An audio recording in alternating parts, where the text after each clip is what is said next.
Hello, friends. Right now, Mr. Prada is being charged with first-degree murder. And since this is happening in Louisiana, he could face the death penalty if convicted. Today, I will be talking about a social media scandal and a case that has caused serious controversy. The main character of the case I will be talking about is Terrion Thomas, known as Mr. Prada on TikTok, who has millions of followers and is currently facing a murder charge. Let's take a look at the case, the legal battle, and how social media reacted to it. What happened? A 20-year-old man popular on TikTok has been arrested in connection with the murder of a Louisiana therapist. Terrion Thomas's account, called Mr. Prada 456, has around 4 million followers. For those who haven't heard, here's a quick recap. In September, Mr. Prada was caught driving a stolen car. But that's just the beginning. This was his most recent post. Before authorities in Dallas, Texas took him into custody. Therapist William Abraham's body was found September 29th, wrapped in a tarp on the side of a highway, police say. He was killed by blunt force trauma. According to Abraham's website, he was a life coach, licensed professional counselor, and motivational speaker. Investigators released these surveillance photos of whom they say was the last person known to have been driving Abraham's car. At this time, the possible connection between the two men is unknown. Thomas is charged with second-degree murder and obstruction of justice, among other charges. He is being held without bond. The car belonged to a man who had recently been brutally murdered.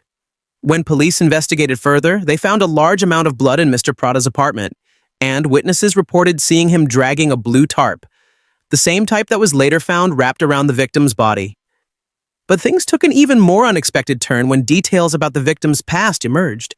The man who was killed was a therapist, and 10 years ago, he had been investigated for allegedly assaulting a patient. The eerie part? That patient was the same age as Mr. Prada and lived in the same city. Authorities say there's no concrete evidence linking Prada to that past case, but the coincidences are enough to raise some eyebrows. This case has ignited a massive debate online. Some people believe this is an example of vigilante justice, where someone takes the law into their own hands to right a past wrong. But the problem is, justice isn't something that can be handled on a personal level. It has to go through the legal system. Otherwise, society would descend into chaos. Right now, Mr. Prada is being charged with first-degree murder, and since this is happening in Louisiana, he could face the death penalty if convicted. That's another big point of controversy.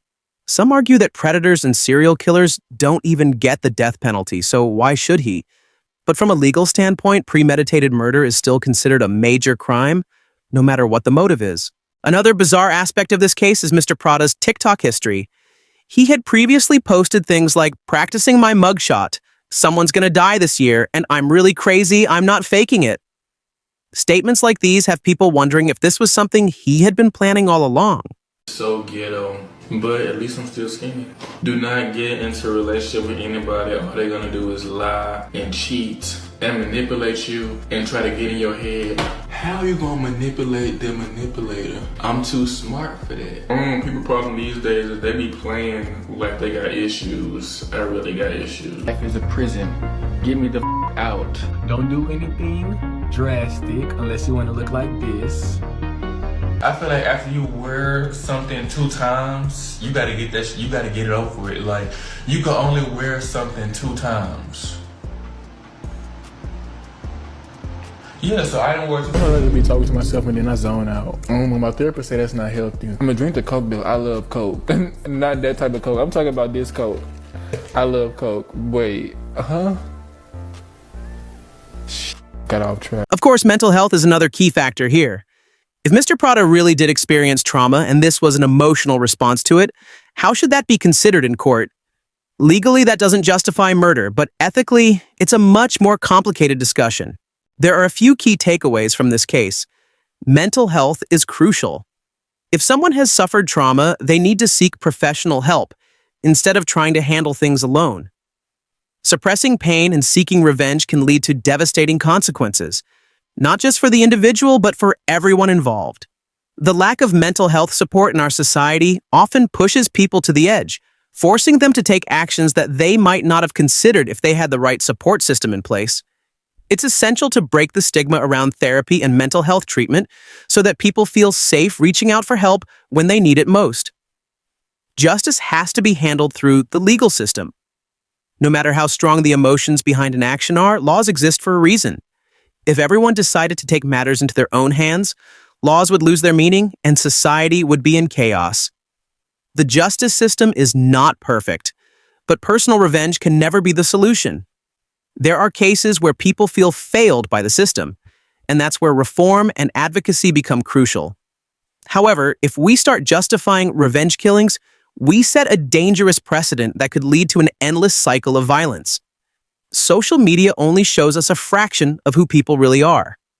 Just because someone is funny or entertaining online doesn't mean we actually know them. The personas people present on social media are often very different from who they are in a real life. The internet gives people a stage to craft an image, sometimes masking their real struggles, emotions, or even intentions.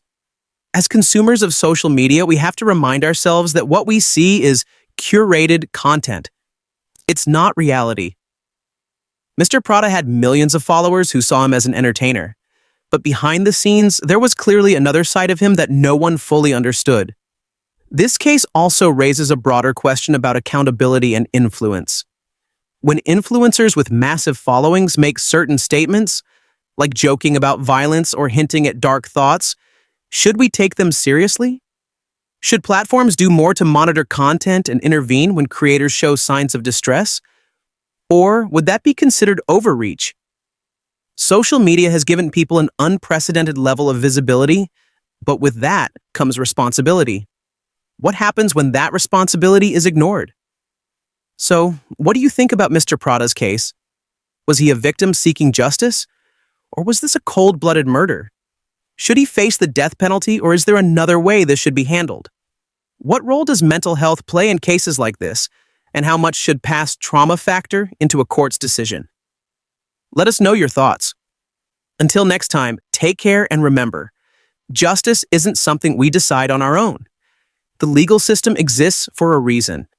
And while it may be flawed, it's what separates order from chaos.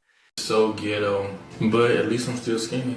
Do not get into a relationship with anybody. All they're gonna do is lie and cheat and manipulate you and try to get in your head. How you gonna manipulate the manipulator? I'm too smart for that. People problem these days is they be playing like they got issues. I really got issues. Life is a prison.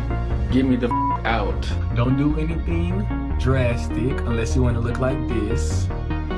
I feel like after you wear something 2 times, you gotta get that. You gotta get it over with. Like you can only wear something 2 times. Yeah, so I don't work. I'd rather be talking to myself and then I zone out. My therapist said that's not healthy. I'm gonna drink the Coke bill. I love Coke. Not that type of Coke. I'm talking about this Coke. I love Coke. Wait, got off track. In the meantime, I need your support. If you like and subscribe, you will help us make better videos. See you in the next episode. Dias is J.